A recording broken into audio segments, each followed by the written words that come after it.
Hello అండి. Welcome back to another mini vlog. ఈ వ్లాగ్‌లో ఏంటంటే day 4 of 'Bigg Boss' review అయితే చూద్దాము. ఆల్రెడీ మన వీడియోస్‌లో అయితే పోస్ట్ చేశాను నేను. మన టీసీఏ వ్లాగ్స్‌లోకి వెళ్ళి అక్కడికి వెళ్ళి చూసేయండి. ఫుల్ వీడియో అయితే అప్‌లోడ్ చేశాను. క్లారిటీగా అంతా రివ్యూ అయితే ఇచ్చేశాను. ఇప్పుడైతే ఒక చిన్న టాపిక్ గురించి మాట్లాడదామని ఈ మినీ వ్లాగ్ అయితే షూట్ చేస్తున్నానండి.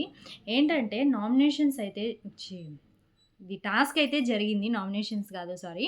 టాస్క్ అయితే జరిగింది. ఈ టాస్క్ విషయంలో సంచాలకులు గారొచ్చేసి మనీష్ గారు.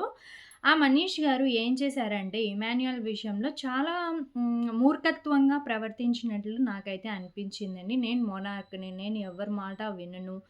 నాకు నేనే పెద్ద అన్నట్లుగా చేశారు. ఎందుకంటే పాపం ఆల్రెడీ ఇమాన్యుయల్ అని పేరైతే పిలిచేశారు మనీష్ గారు. అప్పుడు ఇమాన్యుయల్ అయితే వెళ్ళి ఎప్పుడైతే చీల తీసాడో, "మీకు గ్రీన్ సిగ్నల్ పడలేదు. మీరు అప్పుడే ఎందుకు తీశారు? మీరు ఎలిమినేషన్ చేసేస్తున్నాను నేను" అని చెప్పేసి చెప్పడం నాకైతే చాలా మూర్ఖంగా అనిపించింది.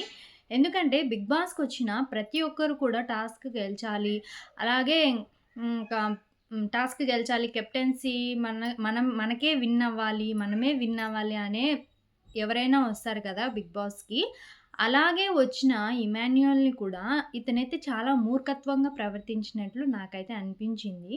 ఎపిసోడ్ చూసింటే మీకు అర్థమవుతుంది. ఇంకా మన ఛానల్‌లో వీడియో కూడా చూడండి. మీకైతే అర్థమవుతుంది. ఈ విషయం మీద ఎంతమంది కరెక్ట్ అంటారు, రాంగ్ అంటారో కింద కామెంట్స్‌లో అయితే చెప్పండి. తప్పకుండా మన వీడియోస్ అయితే ఫాలో అవుతూ ఉండండి. రోజు అయితే నేను అప్డేట్స్ ఇస్తూ ఉంటాను.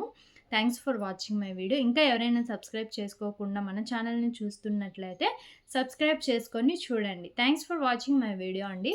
ఓకే. బాయ్.